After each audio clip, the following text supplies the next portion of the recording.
ശ്രീമദ് ഭഗവത്ഗീത ധ്യാനം.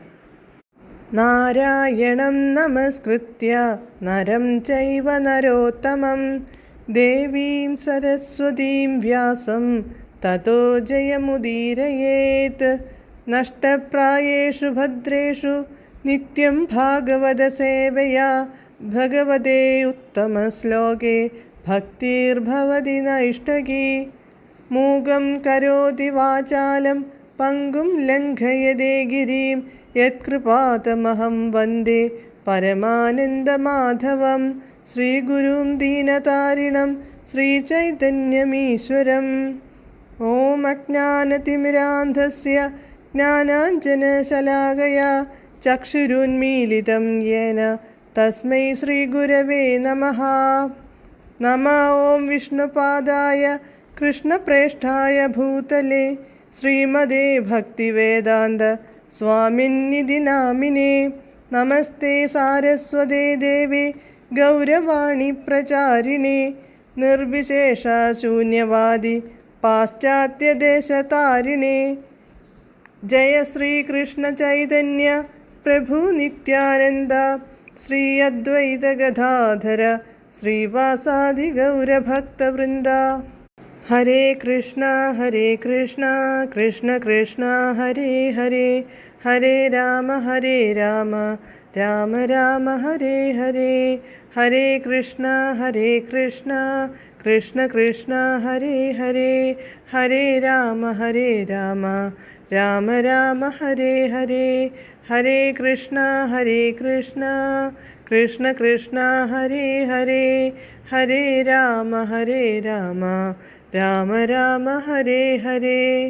ഭഗവത്ഗീത യഥാരൂപം. അധ്യായം 13. പ്രകൃതി, പുരുഷൻ, ക്ഷേത്രജ്ഞൻ. ശ്ലോകം 8, പേജ് നമ്പർ 667.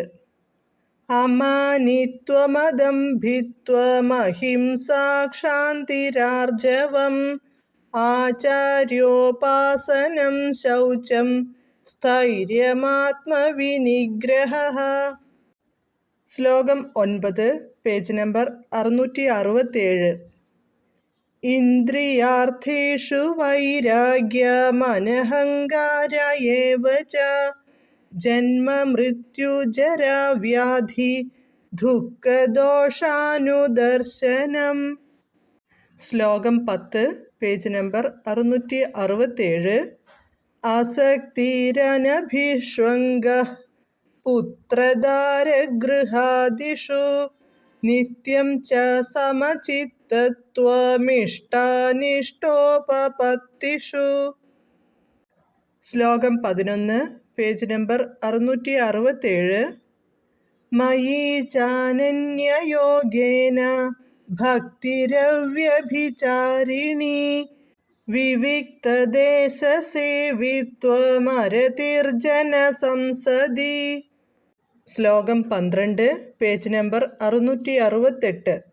ആധ്യാത്മജ്ഞാനനിത്യത്വം തത്വജ്ഞാനാർത്ഥദർശനം ഏതജ്ഞാനമിതി പ്രോക്തമജ്ഞാനം യദതോന്യഥാ. പദാനുപദം. അമാനിത്വം വിനയം, അദംഭിത്വം അഹംഭാവമില്ലായ്മ, അഹിംസ നിരുപദ്രവത, ക്ഷാന്തി ക്ഷമ, ആർജവം സരളത, ആചാര്യോപാസനം ഗുരുവിനെ സമീപിക്കൽ, ശൗചം ശുദ്ധി, സ്ഥൈര്യം സ്ഥിരത, ആത്മവിനിഗ്രഹഃ ആത്മസംയമനം, ഇന്ദ്രിയാർത്ഥേഷു ഇന്ദ്രിയ വിഷയങ്ങളിൽ, വൈരാഗ്യം വിരക്തി, അനഹങ്കാര ഏവ ച ദുരഹങ്കാരമില്ലായ്മ, ജന്മമൃത്യുജരാവ്യാധി ദുഃഖദോഷാനുദർശനം ജനനം മരണം ജര രോഗം ഇവകളിൽ ദുഃഖത്തെയും ദോഷത്തെയും പറ്റി തീവ്രമായ പുനരാലോചന. പുത്രധാരാഗൃഹാദിഷു മക്കൾ ഭാര്യ വീട് മുതലായവയിൽ അസക്തി ആസക്തിയില്ലായ്മ, അനധിഷ്വംഗ അവയിൽ സംഘമില്ലായ്മ, നിത്യം ഇഷ്ടാനിഷ്ടോപത്തിഷു ഇഷ്ടം അനിഷ്ടം എന്നിവയുടെ ആഗമനങ്ങളിൽ സമചിത്തത്വം ച സമചിത്തത സമഭാവം മയി എന്നിൽ അനന്യയോഗേന കലർപ്പില്ലാത്ത ഭക്തിയുത സേവനത്തോടുകൂടി അവ്യഭിചാരിണി തടസ്സമില്ലാത്ത ഭക്തി ച ഭക്തിയും വിവിക്തദേശ സേവിത്വം വിജനസ്ഥാനത്തിൽ വസിക്കുവാൻ താത്പര്യം ജനസംസദി പൊതുജനസംഘത്തിൽ രതി ഇഷ്ടമില്ലായ്മ ആധ്യാത്മജ്ഞാന നിത്യത്വം ആധ്യാത്മജ്ഞാനത്തിൽ ഉറച്ചുനിൽപ്പ് ജ്ഞാനാർത്ഥ ദർശനം തത്വജ്ഞാനത്തിൻ്റെ സാരഗ്രഹണം ഏതത് ഇത് ഇവയെല്ലാം ജ്ഞാനം ഇതി ജ്ഞാനമെന്ന് പ്രോക്തം പറയപ്പെടുന്നു. അധഃ അതിൽ നിന്നും അന്യഥാ യത് വിപരീതമായി യാതൊന്നുണ്ടോ തത് അത് അജ്ഞാനം അജ്ഞാനമാകുന്നു.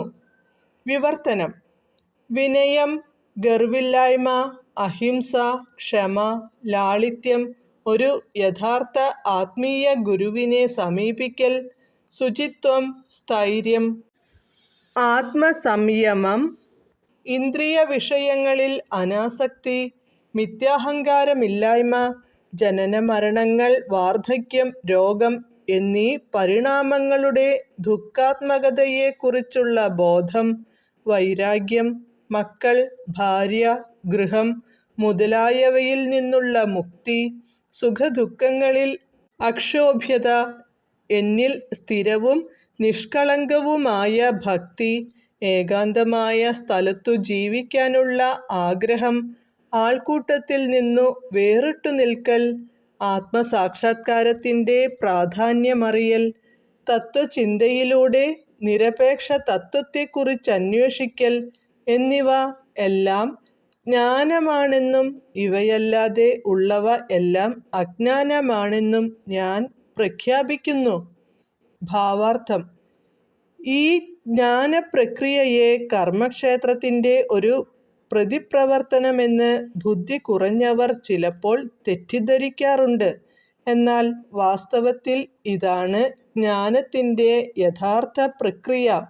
ഇതിനെ സ്വീകരിക്കുന്നതുകൊണ്ട് നിരപേക്ഷ തത്വത്തെ സമീപിക്കാനുള്ള അവസരം കിട്ടുന്നു. മുമ്പ് പറഞ്ഞിട്ടുള്ളതുപോലെ 24 ഭൗതിക മൂലകങ്ങളുടെ പ്രതിപ്രവർത്തനമല്ലിത്, മറിച്ച് അവയുടെ ബന്ധനത്തിൽ നിന്ന് മോചനം നേടാനുള്ള ഉപായമാണ്. 24 മൂലകങ്ങളാൽ നിർമ്മിക്കപ്പെട്ട ശരീരത്തിൽ കുടുങ്ങിപ്പോയ ജീവാത്മാവിന് ഇപ്പറഞ്ഞ ജ്ഞാനപ്രക്രിയ മോചനമാർഗമാണ്. ജ്ഞാനപ്രക്രിയകളുടെ വിവരണത്തിൽ ഏറ്റവും പ്രാധാന്യമുള്ളതെന്തിനെന്ന് 11-ാം ശ്ലോകത്തിൻ്റെ ആദ്യ വരിയിൽ തന്നെ വ്യക്തമാക്കുന്നുണ്ട്. മയി ചാനന്യയോഗേന ഭക്തിരവ്യഭിചാരിണി എന്ന്.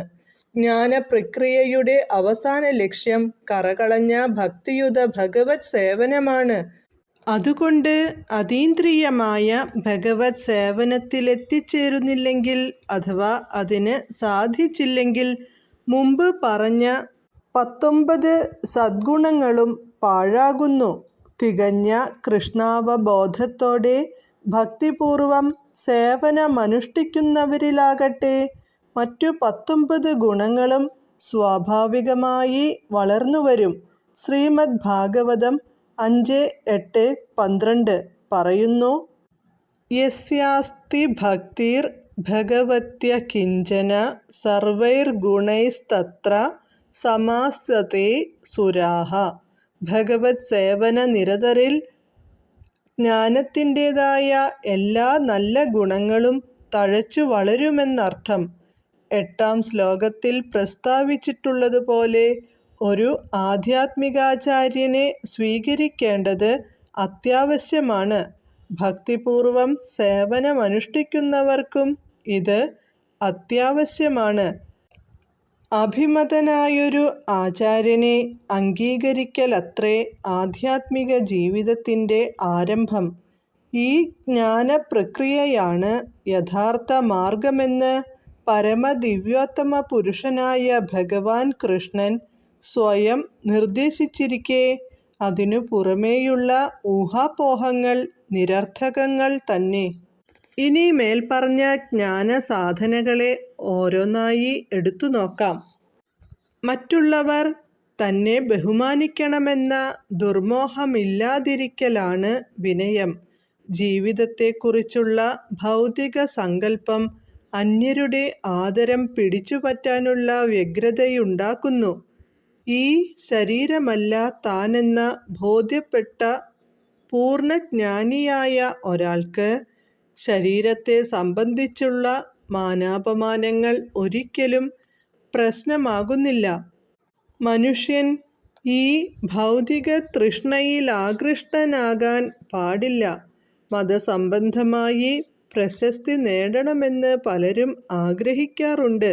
അങ്ങനെ മതസിദ്ധാന്തങ്ങളെ നിഷ്കൃഷ്ടമായി പഠിക്കാതെ ചിലർ അവയ്ക്ക് വഴങ്ങാത്ത ഓരോ സംഘടനകളിൽ ചെന്നുപെടുകയും തങ്ങൾ മതാചാര്യരാണെന്ന പ്രശസ്തി നേടാനുദ്യമിക്കുകയും ചെയ്യുന്നു. ആധ്യാത്മിക ശാസ്ത്രത്തിലുള്ള പുരോഗതിയറിയാൻ ഓരോരുത്തരും ഒരു ആത്മപരിശോധന നടത്തേണ്ടതുണ്ട്. ഈ പരിശോധനകൾ കൊണ്ട് ഒരാൾക്ക് തൻ്റെ പുരോഗതിയെക്കുറിച്ച് വിലയിരുത്താം. ശാരീരികമായ ഹിംസ അഥവാ ഉപദ്രവം ചെയ്യാതിരിക്കലാണ് അഹിംസ എന്ന് സാമാന്യേന വിശ്വസിക്കപ്പെടുന്നു. ഇത് തികച്ചും ശരിയല്ല. യഥാർത്ഥത്തിൽ അഹിംസ എന്നാൽ പരദ്രോഹം ചെയ്യാതിരിക്കലാണ്. സാമാന്യ ജനങ്ങൾ ജീവിതം ഭൗതികമെന്ന സങ്കല്പത്തിൽ കുടുങ്ങിയവരാണ്. അതുകൊണ്ടവർക്ക് നിരന്തരം ഭൗതിക ക്ലേശങ്ങൾ അനുഭവിക്കേണ്ടി വരുന്നു. ജനങ്ങളെ ആധ്യാത്മിക ബോധത്തിലേക്കുയർത്താൻ ശ്രമിക്കാത്തവർ ഹിംസാനിരതരെന്നു തന്നെ കരുതാം.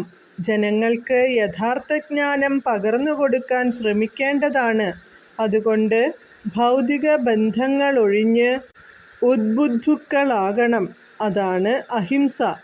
തന്നെ മറ്റുള്ളവർ പുച്ഛിക്കുന്നതും അപമാനിക്കുന്നതും എല്ലാം പൊറുക്കാൻ പരിശീലിക്കണം. ഇതാണ് ക്ഷമ. ആധ്യാത്മിക ജ്ഞാനത്തിൽ പുരോഗമിക്കാൻ ശ്രമിക്കുന്ന ഒരാൾക്ക് അന്യരിൽ നിന്ന് ഒട്ടേറെ നിന്ദകളും അപമാനങ്ങളും ഏൽക്കേണ്ടി വന്നേക്കാം. ഭൗതിക പ്രകൃതിയുടെ സ്വാഭാവികമായ ഘടനയനുസരിച്ച് അങ്ങനെ വന്നേ തീരൂ. ജ്ഞാനാർജനത്തിൽ തത്പരനായിരുന്ന പ്രഹ്ലാദനെന്ന 5 വയസ്സുകാരനു പോലും താൻ വളർത്തിയെടുത്ത ഭക്തിയിൽ വെറുപ്പു തോന്നിയ സ്വപിതാവിൽ നിന്ന് ഉപദ്രവങ്ങളേൽക്കേണ്ടി വന്നു.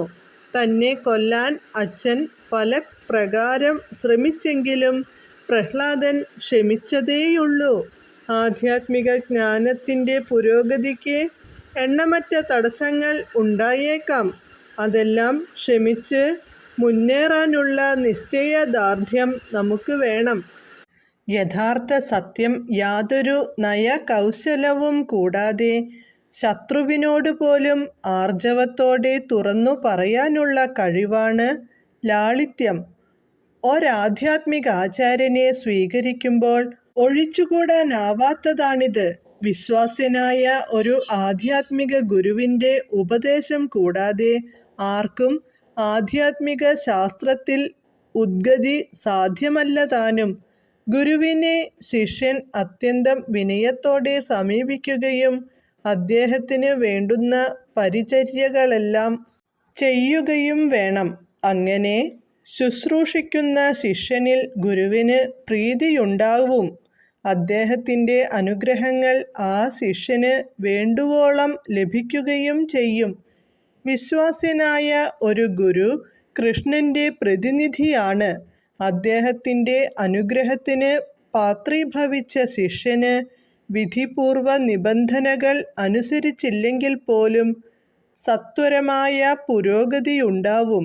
മറിച്ച് ഗുരുവിനെ ഉള്ളഴിഞ്ഞ് സേവിക്കുന്ന ശിഷ്യന് ഒരു നിബന്ധനകളും നിയമങ്ങളും പാലിക്കാൻ പ്രയാസമില്ലാതായിത്തീരും. ആധ്യാത്മിക ജീവിത പുരോഗതിക്ക് ഒഴിച്ചുകൂടാത്ത ഒന്നാണ് ശൗചം.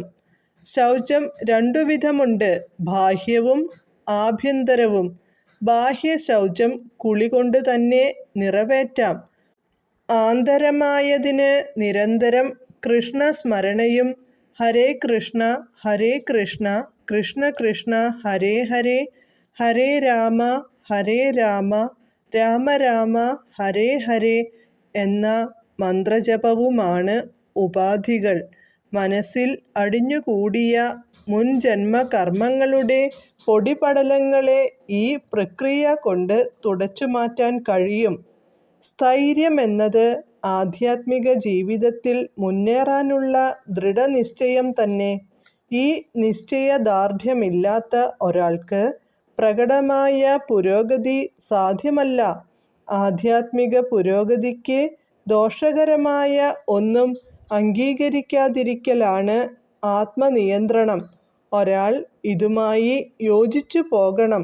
ആധ്യാത്മിക പുരോഗതിക്ക് തടസ്സമാകുന്നതെന്തും ഉപേക്ഷിച്ചേ കഴിയൂ.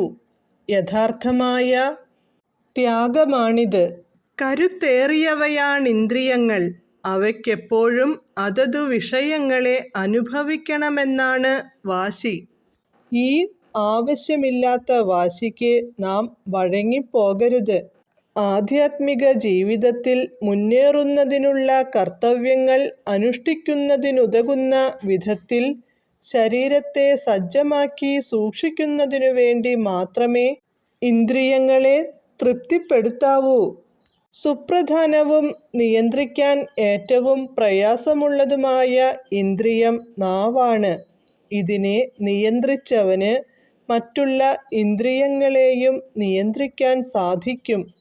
രുചിക്കുകയും സ്പന്ദിക്കുകയുമാണ് നാവിൻ്റെ പ്രവൃത്തികൾ. അതുകൊണ്ട് ക്രമാനുസൃതമായി നിയന്ത്രിക്കപ്പെട്ടാൽ അത് കൃഷ്ണന് നിവേദിച്ച ഭോജ്യപാനങ്ങൾ ആസ്വദിക്കുന്നതിലും ഹരേ കൃഷ്ണ മന്ത്രോച്ചാരണത്തിലും സദാ ഏർപ്പെട്ടുകൊള്ളും. കൃഷ്ണൻ്റെ അഴകേറിയ രൂപമല്ലാതെ യാതൊന്നും കണ്ണിന് മുമ്പിൽപ്പെടാതെ സൂക്ഷിക്കുന്ന പക്ഷം നേത്രങ്ങളെയും നിയന്ത്രിക്കാനാവും. കൃഷ്ണൻ്റെ ചരിതങ്ങൾ കേൾക്കുന്നതിൽ കാതുകളും ഭഗവാന് അർപ്പിച്ച പൂക്കളുടെ ഗന്ധം ശ്വസിക്കുന്നതിൽ നാസികയും ഏർപ്പെടട്ടെ. ഇതാണ് ഭക്തിപൂർവകമായ സേവനത്തിൻ്റെ പ്രക്രിയ. ഈ ഭക്തിയുത സേവനത്തെ ശാസ്ത്രീയമായി പ്രതിപാദിക്കുകയാണ് ഇവിടെ ഭഗവത്ഗീത ചെയ്തിട്ടുള്ളത്. ഭക്തിയുത സേവനമാണ് ഒരേ ഒരു പ്രധാനപ്പെട്ട ലക്ഷ്യം. ഭഗവത്ഗീതയ്ക്ക് ഭാഷ്യം ചമച്ച ചില ബുദ്ധിശൂന്യന്മാർ മറ്റു വിഷയങ്ങളിലേക്ക് വായനക്കാരുടെ ശ്രദ്ധയെ തിരിക്കാൻ ശ്രമിച്ചിട്ടുണ്ട്. ഭക്തിപൂർവം ചെയ്യുന്ന ഭഗവത് സേവനം മാത്രമാണ് വാസ്തവത്തിൽ ഭഗവത്ഗീതയിലെ പ്രതിപാദ്യം. ഈ ശരീരമാണ് താനെന്നു കരുതുന്നതാണ് മിഥ്യാഹംഭാവം. താൻ ശരീരമല്ല, ആത്മാവാണെന്നറിയുമ്പോൾ അയാൾ തൻ്റെ യഥാർത്ഥ അഹംഭാവത്തിലേക്ക് വരുന്നു. തീർച്ചയായും അഹംഭാവമെന്നൊന്നുണ്ട്. എന്നാൽ മിഥ്യാഹംഭാവത്തെയാണിവിടെ തള്ളിപ്പറഞ്ഞിരിക്കുന്നത്, യഥാർത്ഥ അഹംഭാവത്തെയല്ല. ബൃഹദാരണ്യകോപനിഷത്ത് 1:4-10 പ്രഖ്യാപിക്കുന്നു: അഹം ബ്രഹ്മാസ്മി, ഞാൻ ബ്രഹ്മമാണ്, ആത്മാവാണ്. ഈ അഹംബോധം ആത്മസാക്ഷാത്കാരം നേടിയ മുക്താവസ്ഥയിലും നിലനിൽക്കുന്നുണ്ട്. ഞാനെന്ന ഈ ഭാവമാണ് അഹംഭാവം. നശ്വരമായ ശരീരത്തെക്കുറിച്ച് ഉണ്ടാവുന്ന അഹംഭാവമാണ് മിഥ്യാഹംഭാവം. ഈ അഹംബോധത്തെ ശാശ്വതമായ ആത്മാവുമായി ബന്ധപ്പെടുത്തുമ്പോൾ അത് സത്യാഹംബോധമായി മാറുകയും ചെയ്യും. അഹം എന്ന ഭാവം ഉപേക്ഷിക്കണമെന്നു പറയുന്ന തത്വചിന്തകരുണ്ട്. പക്ഷേ അത് സാധ്യമല്ല തന്നെ. നമ്മുടെ വ്യക്തിത്വമാണല്ലോ ഈ അഹം. എന്നാൽ ശരീരമാണ് താൻ എന്ന മിഥ്യാവബോധമാണ് ഉപേക്ഷിക്കേണ്ടത്. ജനന മരണങ്ങൾ, വാർദ്ധക്യം, രോഗം എന്നിവയിൽ നിന്നുളവാകുന്ന ക്ലേശങ്ങളെക്കുറിച്ച് നാം ഓർമ്മിക്കണം. വൈദിക സാഹിത്യങ്ങളിൽ ജനനത്തെ വിവരിച്ചു കാണുന്നുണ്ട്. ജനിക്കാത്തവരുടെ ലോകവും ഗർഭസ്ഥ ശിശുവിൻ്റെ ചുറ്റുപാടുകളും അതിൻ്റെ ദുരിതാനുഭവങ്ങളും ഉള്ളിൽ തട്ടുമാറ് ശ്രീമദ് ഭാഗവതത്തിൽ ചിത്രീകരിച്ചിട്ടുണ്ട്. ജനനം പീഡാനുഭവങ്ങൾ നിറഞ്ഞതാണെന്ന് വ്യക്തമായി നാം മനസ്സിലാക്കണം. ഗർഭാശയത്തിൽ ഭ്രൂണാവസ്ഥയിലിരിക്കെ എന്തെല്ലാം കഷ്ടപ്പാടുകൾ സഹിക്കേണ്ടി വന്നുവെന്ന് ജനനാനന്തരം മറന്നു പോകുന്നതുകൊണ്ട് മാത്രമാണ് ഈ ജനന മരണ പ്രക്രിയയ്ക്ക് ഒരറുതി വരുത്താൻ നാം ശ്രമിക്കാത്തത്. മരണസമയത്തുമുണ്ട് നാനാവിധ ക്ലേശങ്ങൾ. ഇതും ആധികാരിക ഗ്രന്ഥങ്ങളിൽ പറയുന്നുണ്ട്. ഇവ ചർച്ചാ വിഷയമാക്കേണ്ടതാണ്. രോഗം, വാർദ്ധക്യം എന്നിവയെക്കുറിച്ചാകട്ടെ ഏവർക്കും അനുഭവത്തിൽ നിന്നറിയാം. രോഗിയാവാനോ കിഴവനാവാനോ ആഗ്രഹിക്കുന്നവരില്ല. എങ്കിലും ഈ അവസ്ഥാന്തരങ്ങളിൽ നിന്ന് ഒഴിഞ്ഞു മാറാൻ വയ്യതാനും. ഇങ്ങനെ ജനനമരണ വാർദ്ധക്യ രോഗാധിപീഡകളുടെ അനുസ്മരണ മൂലം ഭൗതിക ജീവിതത്തെക്കുറിച്ച് ശുഭാപ്തി വിശ്വാസമില്ലാതാകുമ്പോഴേ നമുക്ക് ആധ്യാത്മിക പുരോഗതിക്കാവശ്യമായ പ്രചോദനം ലഭിക്കുകയുള്ളൂ. സ്വഗൃഹത്തോടും ഭാര്യാമക്കളോടും വിരക്തി എന്നതിന് അവരോട് സ്നേഹമില്ലായ്മ എന്നർത്ഥമാക്കിക്കൂടാ. സ്വാഭാവികമായി സ്നേഹഭാജനങ്ങളാണവർ. പക്ഷേ ആധ്യാത്മിക പുരോഗതിക്ക് വിഘ്നമായി തീരുന്ന പക്ഷം അവരിലുള്ള താത്പര്യം ഉപേക്ഷിക്കണം. ഒരു കുടുംബത്തെ സന്തുഷ്ടമാക്കാനുള്ള ഉത്തമോപായം കൃഷ്ണാവബോധമാണ്. ഒരാളിൽ അത് പൂർണ്ണമായുണ്ടെങ്കിൽ തൻ്റെ ഗൃഹത്തെ അദ്ദേഹത്തിന് തികച്ചും സന്തോഷഭരിതമാക്കാം. ഈ കൃഷ്ണാവബോധ പ്രക്രിയ കൃഷ്ണന് നിവേദിച്ച ഭക്ഷണം മാത്രം കഴിക്കുകയും ഹരേ കൃഷ്ണ കൃഷ്ണ കൃഷ്ണ ഹരേ ഹരേ, ഹരേ രാമ രാമ രാമ ഹരേ ഹരേ എന്ന മന്ത്രോച്ചാരണം തുടരുകയും ഭഗവത്ഗീത, ശ്രീമദ് ഭാഗവതം മുതലായ സദ്ഗ്രന്ഥങ്ങൾ വായിച്ച് ചർച്ച ചെയ്യുകയും വിഗ്രഹാരാധനയിലേർപ്പെടുകയും ചെയ്താൽ മാത്രം മതിയാകും. ഇവ നാലും മതി ഒരാളെ സന്തുഷ്ടനാക്കാൻ. കുടുംബാംഗങ്ങളെ ഈ വിധത്തിൽ പരിശീലിപ്പിക്കണം. പ്രഭാതത്തിലും പ്രദോഷത്തിലും കുടുംബാംഗങ്ങളെല്ലാം ഒത്തുചേർന്നിരുന്ന് ഹരേ കൃഷ്ണ കൃഷ്ണ കൃഷ്ണ ഹരേ ഹരേ, ഹരേ രാമ രാമ രാമ ഹരേ ഹരേ എന്ന് ഉരുവിടട്ടെ. ഈ 4 നിബന്ധനകളെ മുൻനിർത്തിക്കൊണ്ട് കുടുംബജീവിതത്തിൽ കൃഷ്ണാവബോധം വളർത്തിയെടുക്കാൻ കഴിയുമെങ്കിൽ ഗാർഹസ്ഥ്യത്തിൽ നിന്ന് സന്യാസത്തിലേക്ക് പോകേണ്ട ആവശ്യമില്ല. മറിച്ച് ആധ്യാത്മിക പുരോഗതിയെ ത്വരിതപ്പെടുത്തുന്നതോ അതിന് ഇണങ്ങുന്നതോ അല്ലെങ്കിൽ ഗാർഹിക ജീവിതത്തെ ത്യജിക്കുക തന്നെ വേണം. അർജുനൻ ചെയ്തതുപോലെ കൃഷ്ണനെ സാക്ഷാത്കരിക്കാനോ സേവിക്കാനോ വേണ്ടി എല്ലാം ബലി കഴിക്കാം. സ്വന്തം കുടുംബാംഗങ്ങളെ കൊല്ലാൻ അർജുനൻ ഇഷ്ടപ്പെട്ടിരുന്നില്ല. എന്നിട്ടും തൻ്റെ കൃഷ്ണ സാക്ഷാത്കാരത്തിന് അവർ പ്രതിബന്ധമുണ്ടാക്കുന്നതായി അറിഞ്ഞപ്പോൾ കൃഷ്ണൻ്റെ നിർദ്ദേശം സ്വീകരിച്ച് അവരെ പോരിൽ ഹിംസിച്ചു. ഏതു വിധത്തിലും ഗാർഹിക ജീവിതത്തിൻ്റെ സുഖദുഃഖങ്ങളിൽ ആസക്തരാവാതിരിക്കുകയാണ് വേണ്ടത്. എന്തെന്നാൽ ഈ ലോകത്തിൽ ആർക്കും തികച്ചും സന്തുഷ്ടനോ തികച്ചും ദുഃഖിതനോ ആകുവാൻ വയ്യ. ഭൗതിക ജീവിതത്തിൻ്റെ ഒഴിച്ചുകൂടാത്ത ഘടകങ്ങളാണ് സന്തോഷവും സന്താപവും. ഭഗവത്ഗീതയിൽ ഉപദേശിച്ചതുപോലെ അവയെ സഹിക്കാൻ ശീലിക്കണം. ഈ സുഖദുഃഖങ്ങളുടെ പോക്കു വരവുകൾ നമുക്ക് നിയന്ത്രിക്കാനാവില്ല. ഭൗതിക ജീവിതത്തിൽ അനാസക്തനായി 2 നിലയിലും സമതുലിതാവസ്ഥ പുലർത്തണം. സാമാന്യേന ഇഷ്ടലാഭത്തിൽ എത്രയും സന്തുഷ്ടരും അനിഷ്ടം നേരിട്ടാൽ അത്ര തന്നെ ദുഃഖിതരുമാണ് നമ്മൾ. എന്നാൽ ആധ്യാത്മിക തലത്തിൽ ഉറച്ചു നിന്നാൽ ഇവ നമ്മെ അലട്ടുകയില്ല. ആ നിലയിലെത്താൻ നിരന്തരം ഭക്തിയുത സേവനത്തിൽ ഏർപ്പെടുക തന്നെ വേണം. ഏകാഗ്രമായ കൃഷ്ണഭക്തി സേവനമെന്നാൽ 9 വിധം ഭക്തി പ്രക്രിയകളിലേർപ്പെടലാണ്. കീർത്തനം, ശ്രവണം, പൂജനം, പ്രണാമം എന്നു തുടങ്ങി അവയെ 9-ാം അധ്യായത്തിൻ്റെ ഒടുവിലത്തെ ശ്ലോകത്തിൽ വിവരിച്ചിട്ടുണ്ട്. ഈ പ്രക്രിയയാണ് നാം അനുഷ്ഠിക്കേണ്ടത്. ആധ്യാത്മിക ജീവിതത്തോടിണങ്ങിച്ചേർന്നവർ ഭൗതികതയിൽ ആസക്തരായവരോട് കൂട്ടുകൂടാൻ സ്വാഭാവികമായി ഇഷ്ടപ്പെടുകയില്ല. അയാളുടെ സ്വഭാവത്തിന് വിരുദ്ധമാണത്. ആവശ്യമായി തോന്നാത്ത സഹവാസം വെടിഞ്ഞ് ഏകാന്തതയിൽ ജീവിക്കാൻ തനിക്ക് എത്രമാത്രം താൽപ്പര്യമുണ്ടെന്ന് ഭക്തൻ ഒരാത്മപരിശോധന നടത്തുന്നത് നന്ന്. വ്യർത്ഥ വിനോദങ്ങൾക്കോ സിനിമാ പ്രദർശനങ്ങൾക്കോ സാമൂഹ്യാഘോഷങ്ങൾക്കോ പോകാൻ അയാൾക്ക് ആഗ്രഹമുണ്ടാവില്ല. അതെല്ലാം സമയം പാഴാക്കാനുള്ള ഉപായങ്ങൾ മാത്രമാണെന്ന് അയാൾക്കറിയാം. അനേകം പണ്ഡിത ഗവേഷകരും തത്വചിന്തകരും ലൈംഗിക ജീവിതത്തെക്കുറിച്ചും മറ്റും പഠനം നടത്താറുണ്ട്. എന്നാൽ ഭഗവദ്ഗീതയനുസരിച്ച് അത്തരം ഗവേഷണങ്ങൾക്കൊന്നും യാതൊരു വിലയുമില്ല. അവയിൽ കഴമ്പില്ല തന്നെ.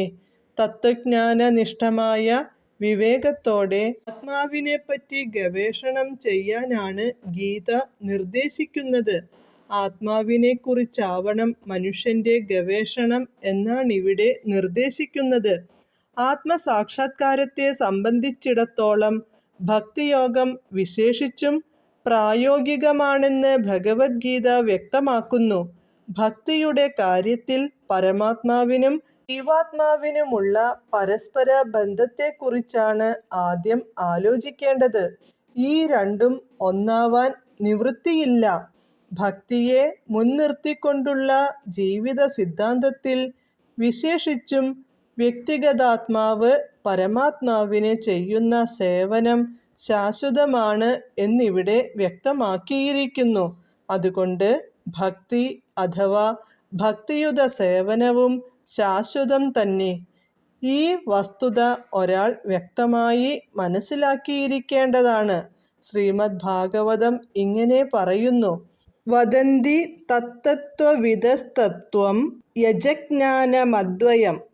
12:11. ആത്മസാക്ഷാത്കാരം, ബ്രഹ്മം, പരമാത്മാവ്, ഭഗവാൻ എന്നിങ്ങനെ 3 വിവിധ ഘട്ടങ്ങളായുണ്ടെന്ന് നിരപേക്ഷ തത്വദർശികൾ അറിയുന്നുണ്ട്. നിരപേക്ഷ തത്വത്തിൻ്റെ സാക്ഷാത്കാരത്തിലെ അന്തിമ പദമാണ് ഭഗവാൻ.